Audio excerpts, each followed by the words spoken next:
Okay, so I was planning on just putting out Demon Lord videos until I made it all the way through the A's, but a while ago I found a really cool demon, Arendagrost, and I was excited to make a video on it, but for some reason I thought it was a Demon Lord. Fast forward to the present, and I get to where it should be alphabetically, and I don't see it, so I'm like, what? And I look into it, turns out not a Demon Lord, but I wanted to make this video anyways, so here it is. Hello everyone, Nick the DM here to bring you the lore of yet another exciting D&D monster. Today I present to you a demon of destruction, a demon that had destroyed kingdoms, a demon that is the child of the Prince of Demons Demogorgon. So let's take a look at Arendagrost. The Prince of Demons, Demogorgon, and the Queen of Succubi, Malcanthet, have sired all manner of horrific offspring, and Malcanthet has been content to loose them all within the gaping maw, since the forms of these spawn tend toward nauseating more than anything else. But the most powerful of these scions, a monster that even Demogorgon finds unsettling to look upon, is without a doubt Arendagrost, the Maw of the Abyss, the result of the first union of the two demon lords. Arendagrost is a gargantuan, corpulent demon of darkness, hate, and madness. Its body roughly resembles an immense wingless dragon.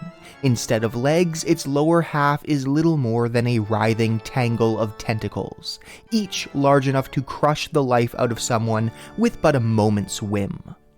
In place of scales, its body is covered in coarse black fur. Atop this body is a trio of draconic heads that vaguely resemble monstrous horned fiends, each with a gigantic mouth filled with row upon row of fangs. It is theorized that Arendagrost cannot produce offspring of its own, but considering it attempts to destroy any other being it encounters, this theory is unlikely to be tested. For an age, Arendagrost was kept secretly shackled in the deepest bowels of Abyssum, the fortress and palace of his father Demogorgon. Arendagrost's first known appearance on the material plane was recorded with various degrees of detail in Dragon Magazine issue 290, Dungeon Magazine issue 150, and the Oerth Journal number 32. This occurred on the world of Oerth in the Greyhawk setting during the year 203 CY, or Common Year. By the way, despite being spelt O-E-R-T-H, most pronunciations sound more like Earth or Earth, but I'm going to say Oerth because that's what I learned and I want to avoid confusion.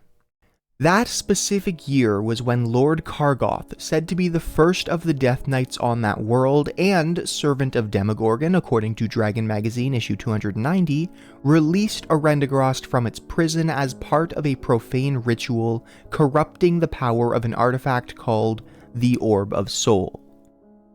Arendagrost was unleashed upon the Great Kingdom outside Rel Devon and cut a swath of destruction towards the capital of Rauxus, slaying Cerebrinin, the great silver dragon of the Grandwood, and even obliterating a cadre of eldritch lords, enigmatic wizards that were once renowned for their studies of ancient High Oerdian magic, creating powerful magic items and ensorceling whole buildings, fortresses, ships, or towers. Even though these eldritch lords used, quote, a fusillade of sorcery that would have impressed even the long-dead mages of power of antiquity, end quote, Arendagrost prevailed, laying waste to all in its path before being cut down by the combined might of the Knight Protectors of the Great Kingdom, using the power of the Orb of Soul. According to the Oerth Journal, issue 32, there were over 50 knights that fought against Arendagrost. And, in the end, over 30 knights and scores of their companions fell before Arendagrost was bested. Of course, being a demon, this did not stop Arendagrost permanently. Instead, this defeat caused Arendagrost to be banished back to the Abyss for 100 years. But its little foray on the material plane had proven its worth to its father. Demogorgon saw that Arendagrost could be used to enforce his will if monitored carefully. He created a lair for Arendagrost beneath the fortress of Ungorth Reddick, where it could serve to guard the land approach to his capital city of Lemoriax. Arendagrost also proved to be an expedient way to dispose of powerful prisoners that Demogorgon wished to eliminate. After Arendagrost's initial banishment had ended, Demogorgon began using it cautiously to wreak havoc and destruction on other layers of the Abyss and other planes. One such story of Arendagrost's exploits tells the tale of a small material plane world that incurred the wrath of the Prince of Demons. Demogorgon sent Arendagrost to punish that world for 1 century. That world is now cold and dead. Additionally, both Orcus and graz'zt have felt the power of the Maw of the Abyss in assaults upon both of their homes. Twice, Arendagrost has been slain in combat with Orcus, banishing it back to the Gaping Maw, though always at the cost of many of the Prince of Undeath's most powerful servants. I will also add here, I specifically said slain in combat with Orcus. That wasn't entirely clear in the sources. It could have just been him fighting the forces of Orcus, or Orcus himself. At the time of the Savage Tides adventure path, Arendagrost was nearing the end of its latest term of banishment, and Demogorgon had since been contemplating new strategies of deployment against strongholds on the material plane, rather than wasting its power in futile battles with other demon lords. During the Savage Tides adventure path, specifically Dungeon Magazine issue 150, Arendagrost was rumored to guard a point deeper in the Screaming Jungle, a spot where the planar boundaries were weak enough to bear an invasive and enormous portal for any length of time, as that is what was happening in the adventure. But Arendagrost was actually secretly stationed at another of these such points, one closer to Lemuriax. Dungeon Magazine issue 150 also presents us with a different title for Arendagrost, the Tarrasque of the Great Wheel. The Great Wheel clearly meaning the Great Wheel cosmological model, and the Tarrasque obviously referring to the actual Tarrasque. But the explanation goes deeper, as the Tarrasque is a creature tied to the material plane by its very nature, and seemingly unable to be destroyed forever, apart from rumors about trapping it on another plane and such. Arendagrost, however, has gained a similar reputation due to its destructive nature, but is not limited to one plane of existence. Hence, the Tarrasque of the Great Wheel. Arendagrost is a being of pure hate. As such, it tends to crash into combat in almost mindless savagery, delighting in the destruction it causes.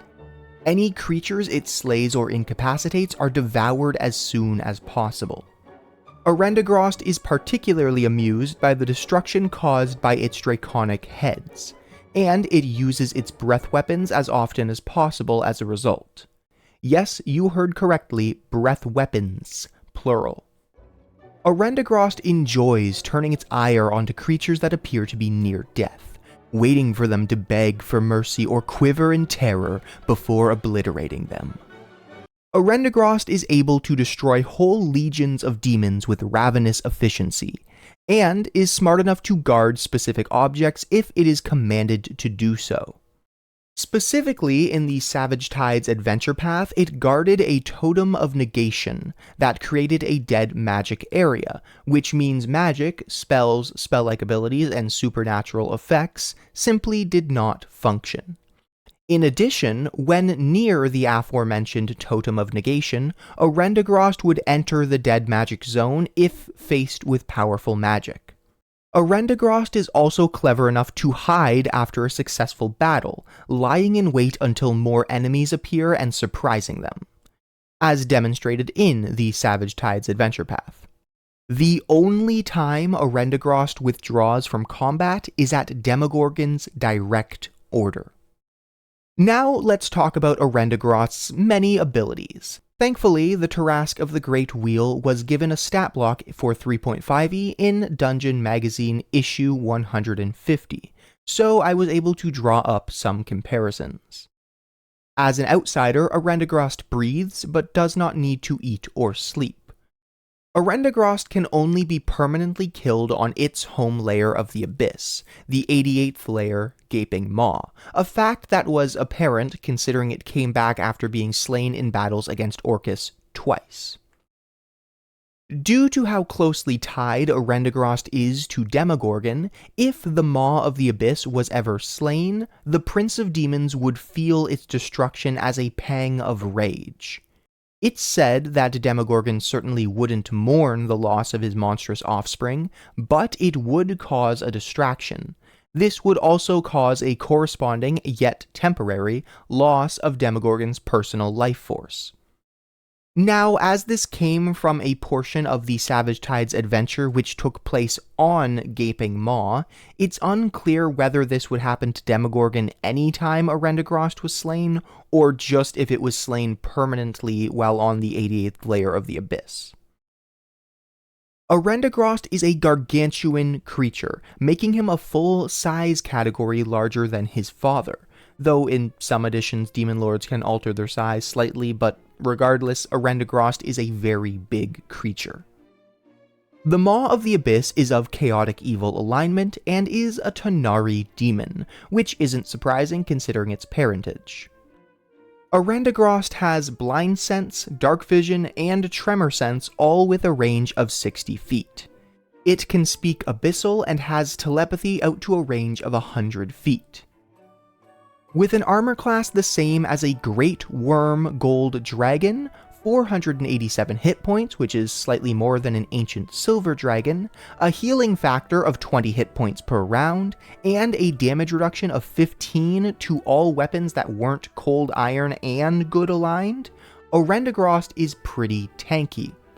Oh, let's not forget immunity to acid, electricity, fire, poison, death effects, and mind-affecting effects, and 30 points of resistance to cold, and a spell resistance equivalent to that of a Great Worm Silver Dragon in 3.5e, just to round it off.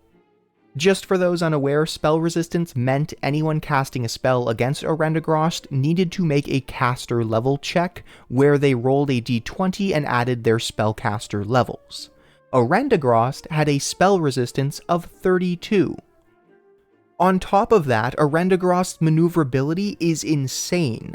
60 feet of standard movement, a 30-foot burrow speed, a swim speed of 40 feet, and a flying speed of 60 feet, with, quote, perfect, end quote, maneuverability, which is something commonly seen in creatures of elemental air, so it's pretty substantial. Complementing the swimming speed, Arendagrost is also amphibious, being able to breathe in water in addition to on land. Now for ability scores. Arendagrost has the same strength as a storm giant. Nothing notable for dexterity, the same as most dragons, and a constitution score so high that I actually cannot find a good comparison. At a constitution score of 38, Arendagrost surpasses even the Tarrasque, which has a 35 constitution in 3.5e. And of all the standard chromatic and metallic dragons, the highest con score comes from the Great Worm Gold Dragon, which has a score of 33. Thankfully, however, Arendagrost's intelligence is not quite as fearsome. With an intelligence of 6, Arendagrost is as intelligent as a wormling white dragon, and as some of you may know, white dragons are by far the least intelligent of the standard chromatic and metallic dragons. Arendagrost's wisdom and charisma are nothing special, at 14 and 16 respectively. They're nothing to scoff at, surely better than the average barbarian or fighter, but they don't make as much of an impact compared to strength, constitution, or even intelligence. If the Maw of the Abyss wasn't scary enough as is, Arendagrost has 3 different breath weapons, one for each head. Each breath weapon individually has the same recharge rate as that of a standard dragon and could be used as a standard action, like an attack action. The left head could breathe a 50-foot cone of fire, the right head a 50-foot cone of frost, and the central head could expel a 100-foot-long, 5-foot-wide line of bloody acid.